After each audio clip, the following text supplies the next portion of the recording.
Uy, Cheryl, thank you so much sa pagbisita, ha. Nag-enjoy talaga ako buong araw, promise. Welcome, Beb, at salamat naman sa pagpapatuloy mo sa akin, ha. Una na ako, ha. Bye. Bye, ingat. Shucks, malilate na ako sa pupuntahan ko. Nasaan na ba kasi yung kwintas ko? Dito ko lang yun nilagay, eh. Wow, babe! Ang ganda naman nito! Bagay sa akin. Joke! Over naman sa judge. Ba't naman niya kukunin yun, di ba? Tsaka friend ko yun eh. Oh, bala na nga. Di ba? Feeling ko nga magjowa na sila eh. Tingin mo. Siguro. Babe, pabantay nga muna nitong bag ko. CR lang ako. Hmm, Go, babe. I'm here na. Babe, punta na ako dun sa may counter. Magbabayad na ako. Ikaw ba? Una ka na, babe. Sunod ako. Teka, nasan yung cash ko? May cash akong dala.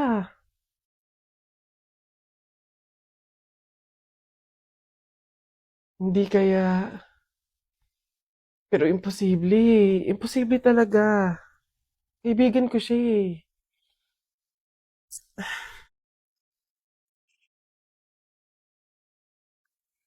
Ay, ang ganda naman ng prene ko. In fairness. Teka, kwintas ko ba to? Hello, Cheryl. Nakita ko kasi yung story mo eh. Huwag kang magagalit ha, pero umamin ka nga sa akin. Kwintas ko ba yung suot mo? Babe, sorry ah. Siguro baka naiinggit lang ako kasi meron kang mga bagay na hindi ko mabili. Yung kwintas na kinuha ko sa'yo, ganong kwintas kasi yung gusto kong regalo sa nanay ko eh.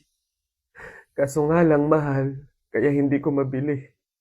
May mga damit din akong nakuha sa'yo kasi sa tuwing nakikita ko yung mga kapatid ko na lalabas, wala man lang silang magagandang damit na naisusuot. Babe, sorry ha. Kasi yung pera na nawala sa bag mo, ako din yung kumuha nun. Binili ko kasi ng gamot tsaka ng pagkain si tatay eh. Kasi noong mga panahon na yun, nasa hospital siya. Isang linggo na kasi siyang may sakit. Babe naman, sana nanghingi ka na lang or nanghiram. Babe, tutulungan naman kita hanggat sa kaya ko eh. Kasi kaibigan kita. Babe, wala talaga akong mukhang maiiharap sa'yo. At wala akong ibang masabi kundi patawad. Kasi sa kabila ng pagkakaibigan natin eh, nagawa ko pa yun sa'yo. Pero nangangako ako na kapag ako nakaluwag-luwag, maiibalik ko din lahat yun sa'yo. Alam mo, ang hirap naman talaga ilaban ng buhay tsaka ng mundo eh. Ang daming mga kasamaan, pagsubok, kahirapan. Darating talaga sa punto na idadapa ka ng mga yun. Pero sa kabila ng yun, kahit hindi na natin alam yung gagawin natin, piliin pa din nating lumaban ng patas. Magpakabuti kahit hirap na tayo sa pagdadala ng buhay. Masaya sa pakiramdam yung ganun eh. Basta lagi nating tandaan na walang masama sa paghihintay. May kapanahunan lahat ng hinihiling natin. Gulay po, gulay. Ate, kuya, gulay po. Neng, pabiling gulay, halagang 50 pesos. Sige po, ito po oh. Okay na sana kasi yung time to check. go down, Jennifer? but I know. Si Jennifer nga. Hello. Trying Kamusta my kayo? best, Ang gaganda ng mga trying suot nyo my ah. best to be Eto, malapit na trying makatapos. my OJT na best to kami. Then be after nun, honest. graduation na. Ikaw ba, kamusta? Holding my Hindi ka breath, na namin nakikita sa school ah. holding my Wala breath naman till akong I choice kundi say maghanap buhay all eh. of the words I wanna say. Gustuhin ko mang mag-aral pero walang-wala talaga kaming pangtustos eh. Naku, sayang naman. Kasabay ka sana naming makakatapos ng pag-aaral ngayon, oh. Kailangan ko kasing tulungan yung mga magulang ko eh. Pati na rin yung mga kapatid ko. If you really want it, I could Oo, let you nakakapag-aral inside. ako. Been so long, you know, Pero got kung nothing nakikita left to kong hide. nagugutom yung pamilya You ko, believe me if I told you that I've got wag na lang flaws. siguro muna. Di bali okay lang yun. Hindi naman nagmamadali sa pag-aaral eh. Andyan lang naman yung education. Kapag okay ka na, kaya mo na, edi tsaka ka bumalik, di ba? 'Cause I O siya, dito muna kami Mahuhuli na kasi kami eh.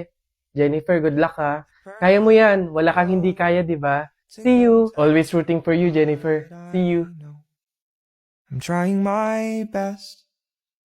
I'm trying my best to be okay. I'm trying my best, but every day it's so hard. And I'm holding my breath. I'm holding my breath till I can say all of the words I want to say from my heart. Sige. Nak, manganganak ka na ha. May pamahiin tayo dyan. Oo, Nay. Ano nga ulit yun? Huwag kang magagalit o maiinis kapag nanganganak ka na. Ha? Bakit? Kasi daw maaari magkaroon ng kapansanan yung anak mo. Kaya pigilan mong huwag magalit, huwag mainis. Sige. Pipilitin ko. Ayan na, ma'am. Nakikita ko na yung ulo. Konti na lang, ma'am. Iri pa na. Konti, ma. Ayan na. Ayan na. Ay, naputol ko yung ulo ng bata. Ay, ano? Ay, anak. Pamahiin. Pilitin mo huwag magalit. Dali. Okay. Chill. Pamahiin. Sige, nurse. Kabit mo na lang mamaya.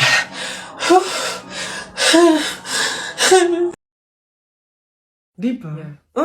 Bessie, tignan mo. Girl, nasa mall ka, wala ka sa palengke. Ano ba yung suot mo? Wala ka bang taste? Walang style? Walang fashion?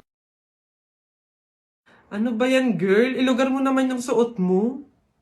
Baduy? Bakit hindi mo kami try gayahin, girl? Sosyalin, yayamanin, fashionista, ganyan.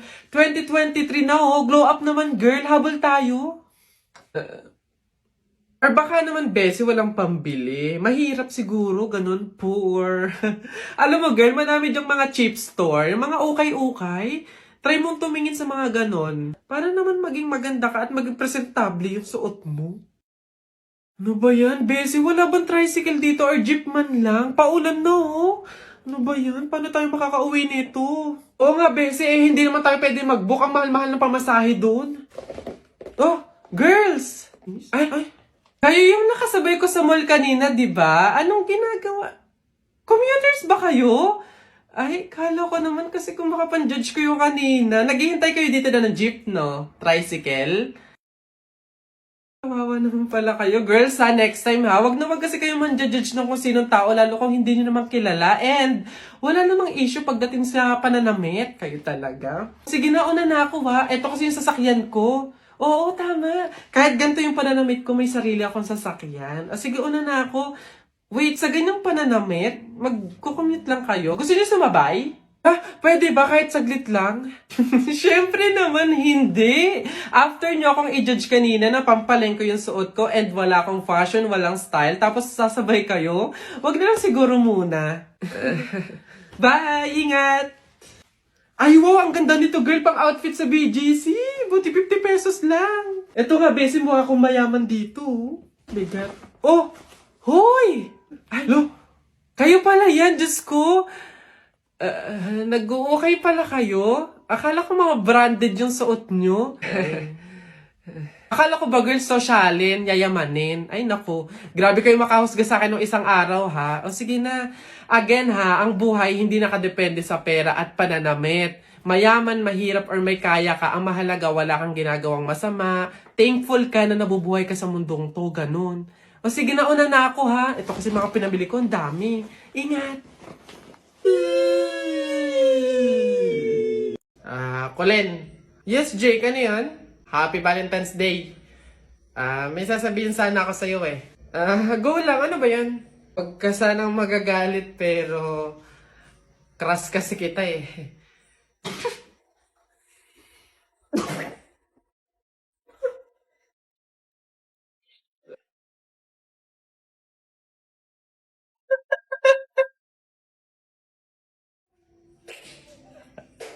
Ba't ba't ka tumatawa?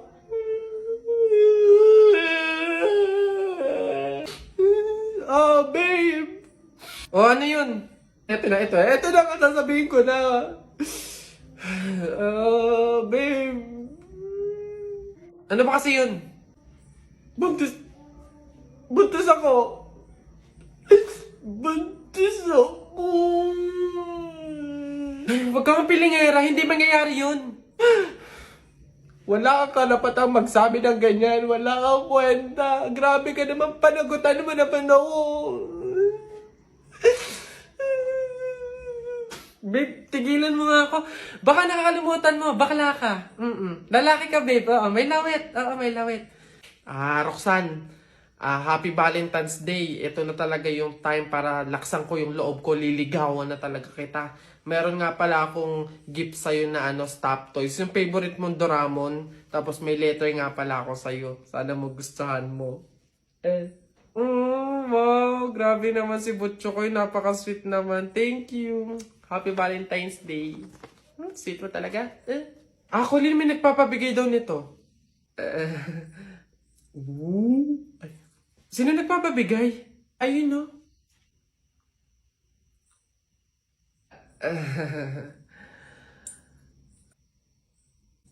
Butchokoy, hindi pa pala ako ready sa mga love life na yan, sa mga relationship na yan. Sakit lang yan sa ulo eh. Siguro, take time na lang muna, ganon. Tapos, kilalanin mo muna natin yung sarili natin. Tapos, focus pa kasi ako sa career ko, tsaka sa, sa pag-aaral, ganon. Sige, next time na lang ha. Una naman, may pupuntahan pa ako eh. Sige ha. Anong laban natin dyan? Tay tayo dyan. May pasasakyan na, may pera pa. So, paano? Oh, anak, ginagawa mo? Wala po to. Kumukuha lang po ako ng pambaon. Ang dami naman yan. Mauubos mo ba lahat yan? Opo, Nay. Malakas kasi akong kumain ngayon eh. Di ba? Papataba, ganun, healthy. Naipasok na po ako.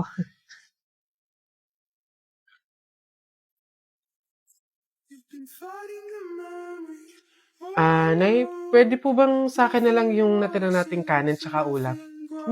Bakit naman? Babaunin ko po sana ulit bukas. Sayang naman kung itatapon, di ba?